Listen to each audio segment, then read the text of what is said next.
Imagine a throne with a price tag, not inherited, not conquered, not blessed by any god, simply sold to whoever named the highest number. Say that number loud enough, and you did not just win an auction. You became the master of every legion, every province, every life within the borders of Rome.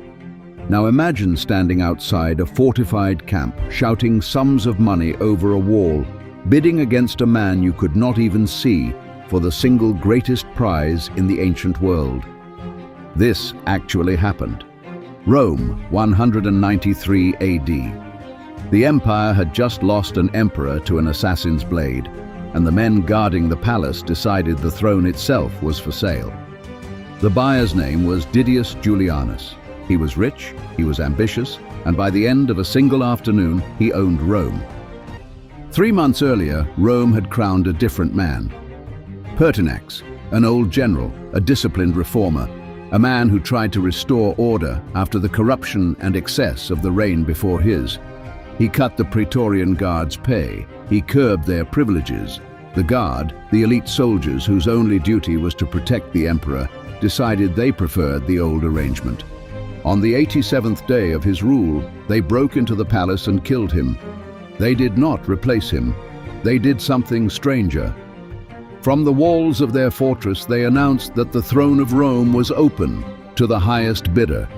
Word spread fast. Titus Flavius Sulpicianus, the city prefect and Pertinax's own father-in-law, arrived first, already inside the camp, offering the guard a fortune to secure the throne for himself. Didius Julianus heard the news over dinner. He rushed to the camp gates and found them shut against him. So he stood outside in the open air and shouted his bids over the wall, competing against a man he could not see in a war fought entirely in numbers. Sulpicianus raised his offer. Julianus raised his higher.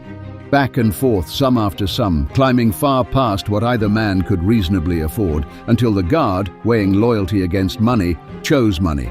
They opened the gate, they let Julianus inside, and they settled on a final price, 25,000 sesterces, for every soldier in the guard, in exchange for the whole of Rome.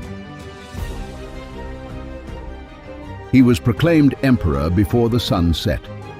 Soldiers marched him to the Senate, spears raised, and the senators, who had not voted, who had not been consulted, who understood exactly what had just happened to their government, ratified it anyway.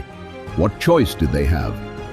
Armed men stood in the chamber, but outside, in the streets, there is no purchasing loyalty. Crowds gathered. They did not cheer. They threw stones. They shouted that Julianus was no emperor at all. Only the richest name shouted over a wall. He walked into a palace that, hours earlier, had belonged to a murdered man. He sat on a throne that everyone in the city knew he had bought, not earned. And Rome, watching, understood exactly what its empire had just become. 66 days. That was the length of the reign money bought. Word of the sale reached the legions on the frontier, and one commander, Septimius Severus, did not wait for an invitation. He marched on Rome. The same Praetorian Guard that had sold the throne now calculated, quite plainly, that Julianus could no longer protect them, and abandoned him exactly as fast as they had crowned him. The Senate, sensing which way the wind had turned, condemned the man they themselves had ratified only weeks before. A single soldier was sent into the palace. Julianus was found alone without his guard, without his fortune doing him any good at all. His last words, by most accounts, were a question. What harm had he done? Whom had he killed? No one answered him. The blade did. What is a throne actually worth? When the men sworn to guard it are the ones who set the price. Stories like this one are the reason this channel exists. Not the emperors who ruled well, but the afternoons Rome would rather have erased from its own memory.